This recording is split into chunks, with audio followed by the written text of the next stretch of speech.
जय श्री कुंज बिहारी की, जय श्री राधा प्यारी की। हरे कृष्णा कृष्णा कृष्णा हरे हरे, हरे रामा राम राम हरे हरे। भगवत रसिक चैनल में आप सभी का स्वागत है। हरि के प्यारे भक्तों, आज हम जानेंगे कि क्यों ली भगवान शंकर ने श्री राम की मर्यादा की परीक्षा। और अगर आप भी ये जानना चाहते हैं तो इस वीडियो को अंत तक जरूर देखिएगा। मगर उससे पहले अगर आपने अभी तक इस चैनल को सब्सक्राइब नहीं किया है तो जल्दी से इस चैनल को सब्सक्राइब करें, ताकि नई वीडियो अपलोड होते ही आपके पास उसकी नोटिफिकेशन आ जाए और आप सबसे पहले उस वीडियो को देख सको। तो चलिए जानते हैं। भगवान ब्रह्मा, विष्णु और महेश की लीलाएं अत्यंत न्यारी हैं। अपने भक्तों की परीक्षा वो अद्भुत तरीकों से लेते रहते हैं। ऐसी ही परीक्षा भगवान शंकर ने अपने भक्त भगवान श्री राम की ली थी। एक बार अयोध्या में राघवेंद्र भगवान श्री राम ने अपने पितरों का श्राद्ध करने के लिए ब्राह्मण भोजन का आयोजन किया। ब्राह्मण भोजन में सम्मिलित होने के लिए दूर दूर से ब्राह्मणों की टोलियां आने लगी। भगवान शंकर को जब ये मालूम हुआ तो वो कौतूहलवश एक वृद्ध ब्राह्मण का रूप धरकर ब्राह्मणों की टोली में शामिल होकर वहां पहुंच गए और श्री राम जी से बोले, मुझे भी भोजन करना है। अंतर्यामी भगवान श्री राम बूढ़े ब्राह्मण को पहचान गए और समझ गए कि भगवान शंकर मेरी परीक्षा करने यहाँ पधारे हैं। ब्राह्मण भोजन के लिए जैसे ही पंगत पड़ी, भगवान श्री राम ने स्वयं उस वृद्ध ब्राह्मण के चरणों को अपने कर कमलों से धोया और आसन पर बिठाकर भोजन सामग्री परोसना शुरू कर दिया।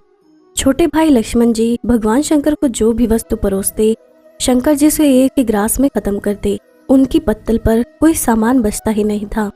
सभी परोसने वाले उस बूढ़े ब्राह्मण की पत्तल में सामग्री भरने में लग गए, पर पत्तल तो खाली की खाली ही नजर आती। श्री राम जी मन ही मन मुस्कुराते हुए शंकर जी की लीला देख रहे थे। भोजन समाप्त होते देख महल में चिंता होने लगी। माता सीता के पास भी ये समाचार पहुंचा कि श्राद्ध में एक ऐसे वृद्ध ब्राह्मण पधारे हैं जिनकी पत्तल पर सामग्री परोसते ही साफ हो जाती है। श्राद्ध में आमंत्रित सभी ब्राह्मणों को भोजन कराना भगवान श्री राम की प्रतिष्ठा का प्रश्न बन गया। माता सीता भी चिंतित होने लगी। जब बनाया गया सारा भोजन समाप्त हो गया, फिर भी शंकर जी तृप्त नहीं हुए तो श्री राम ने माता अन्नपूर्णा का स्मरण कर उनका आह्वान किया। सभी परोसने वाले व्यक्ति वहां से हटा दिए गए। माता अन्नपूर्णा वहां प्रकट हो गई। शंकर जी की शुद्धा केवल माता अन्नपूर्णा ही शांत कर सकती हैं। श्री राम जी ने माता अन्नपूर्णा से कहा, अपने स्वामी को आप ही भोजन कराइए, इन्हें आपके अतिरिक्त और कोई तृप्त नहीं कर सकता। माता अन्नपूर्णा ने जब अपने हाथों से भोजन पात्र लिया तो उसमें भोजन अक्षय हो गया। अब वो स्वयं शिव जी को भोजन कराने लगी। माँ अन्नपूर्णा ने पत्तल में एक लड्डू परोसा। भगवान शिव खाते खाते थक गए, पर वो समाप्ति नहीं होता। माँ ने दोबारा परोसना चाहा तो भगवान शंकर ने मना कर दिया।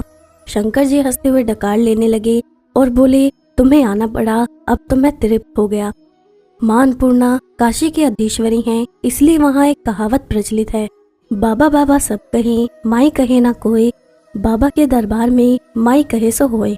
जिस प्रकार भगवती अन्नपूर्णा द्वारा भगवान शिव की पत्तल में परोसी गई मिठाई बार बार खाने पर भी कभी घटती नहीं, उसी प्रकार अच्छी नीयत से कमाया हुआ धन कितना भी खर्च करने पर घटता नहीं और खराब नीयत से अर्जित धन कभी ठहरता नहीं, साथ ही दुख का कारण भी बनता है।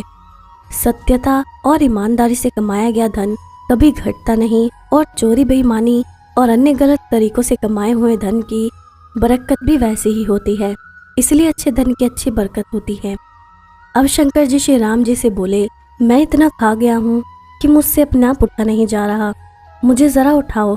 हनुमान जी अपने स्वामी का कार्य करने के लिए आगे बढ़े और शंकर जी को उठाने लगे, पर वो उन्हें उठा नहीं सके। श्री राम जी ने लक्ष्मण जी से शंकर जी को उठाने के लिए कहा। अनंत के अवतार की शक्ति भी अनंत ही होती है। लक्ष्मण जी ने शंकर जी को उठाकर एक पलंग पर लिटा दिया। अब शंकर जी ने कहा, मेरा मुख और हाथ धो दो। माता सीता ने जैसे ही मुख धोने के लिए जल दिया, शंकर जी ने मुख में पानी भरकर माता सीता पर कुल्ला कर दिया। माता सीता क्रोध होने के बजाय हाथ जोड़कर शंकर जी से बोली, आपके उच्छिष्ट जल के मेरे ऊपर गिरने से मेरा शरीर पवित्र हो गया, मैं आपकी बहुत आभारी हूँ। अब भगवान शंकर ने श्री राम को चरण दबाने की आज्ञा दी। श्री राम और लक्ष्मण दोनों शंकर जी के चरण दबाने लगे और माता सीता पंखा जलाने लगी। प्रसन्न होकर भगवान शंकर ने कहा, मैंने तुम्हारी मर्यादा की परीक्षा ली जिसमें तुम सफल रहे। तुम्हारी जो इच्छा हो मुझसे मांग लो। श्री राम ने कहा, अगर आपके पास जो चीजें हैं यानी विष का भोजन, विषधर सर्प, गज चर्म, बूढ़ा बैल, भूत प्रेत पिशाच, वो हमारे किसी काम के नहीं है। इसलिए आप अपने चरणों की भक्ति दें और मेरी सभा में कथा सुनाया करें।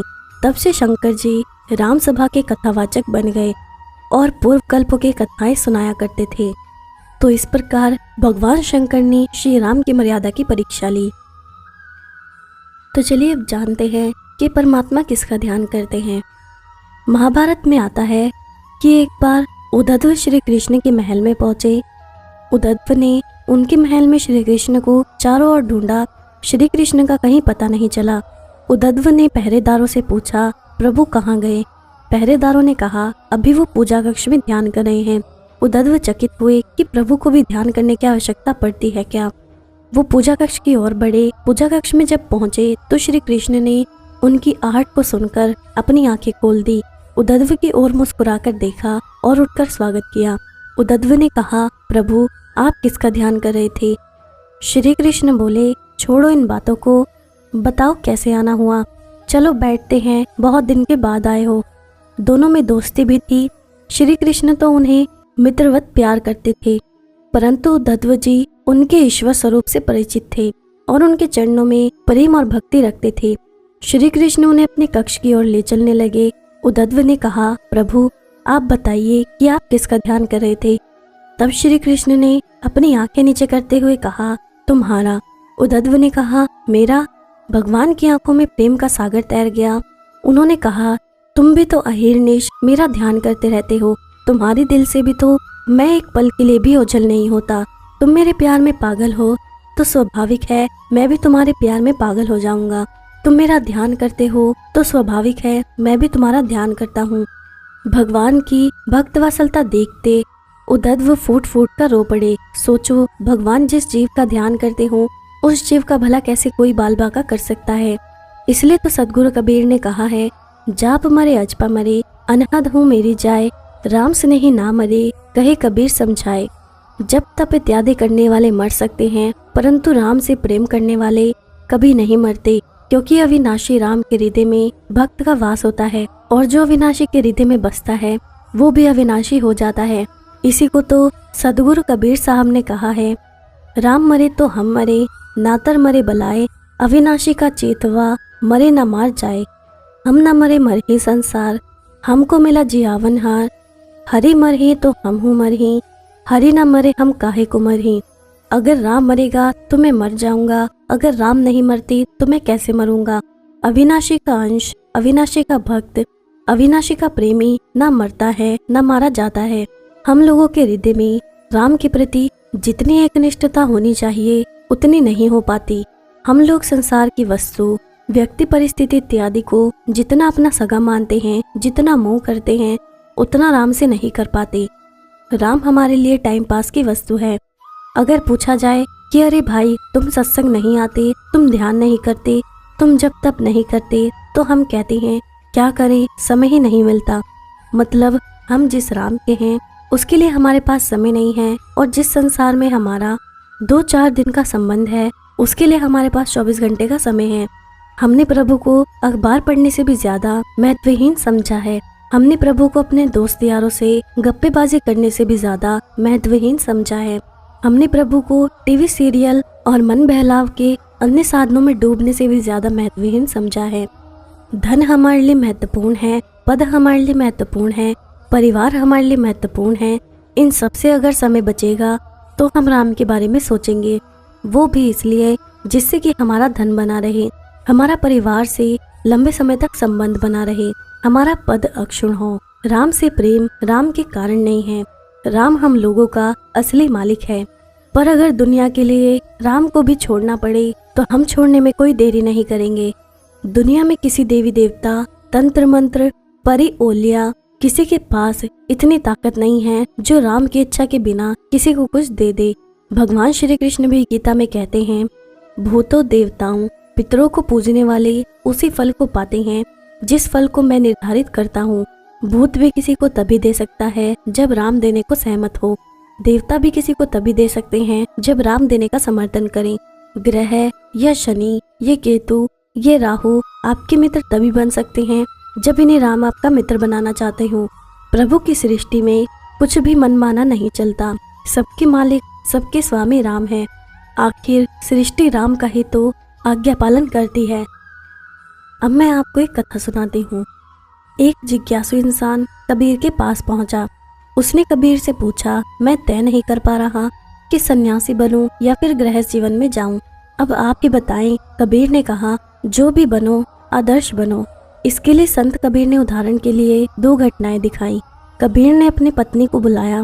भरी दोपहरी थी, चारों ओर प्रकाश था, लेकिन उन्होंने अपनी पत्नी से दीपक जलाकर लाने को कहा ताकि वो कपड़ा अच्छी तरह बुन सके।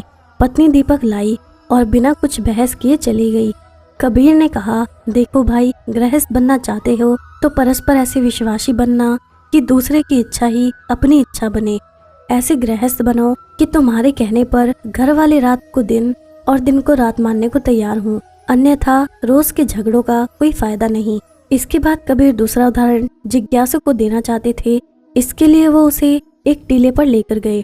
टीले पर एक वृद्ध महात्मा रहते थे। वो कबीर को जानते नहीं थे। कबीर ने महात्मा को नमन किया और उनसे पूछा, आपकी आयु कितनी है? महात्मा ने जवाब दिया, 80 बरस। इसके बाद कबीर दूसरी बातें करने लग गए और फिर बाबा जी से पूछा, आप अपनी आयु क्यों नहीं बता रहे? महात्मा ने कहा, बेटा, अभी तो मैंने सभी को बताया कि मैं 80 बरस का हूँ, लगता है तुम भूल गए हो। कबीर टीले की आधी चढ़ाई उतर गए और महात्मा को जोर से फिर पुकारा और उनको नीचे आने के लिए कहा।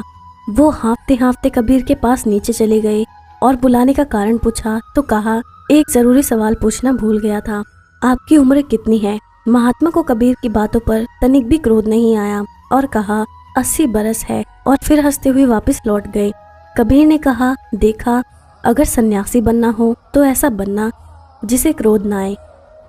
आशा करती हूँ कि आपको आज की वीडियो अच्छी लगी होगी, और अगर आपको ये वीडियो अच्छी लगी है तो इस वीडियो को लाइक ज़रूर करिएगा और जितना हो सके उतना शेयर करिएगा ताकि अन्य भक्तों तक भी ये वीडियो पहुँच सके। और आप मुझे मेरे इंस्टाग्राम और फेसबुक पर भी फॉलो कर सकते हैं, जिसका लिंक आपको नीचे डिस्क्रिप्शन में मिल जाएगा। अब मैं आपसे विदा लेती हूँ। जय श्री कुंज बिहारी की, जय श्री राधा प्यारी की। हरे कृष्णा कृष्णा कृष्णा हरे हरे, हरे रामा राम राम हरे हरे।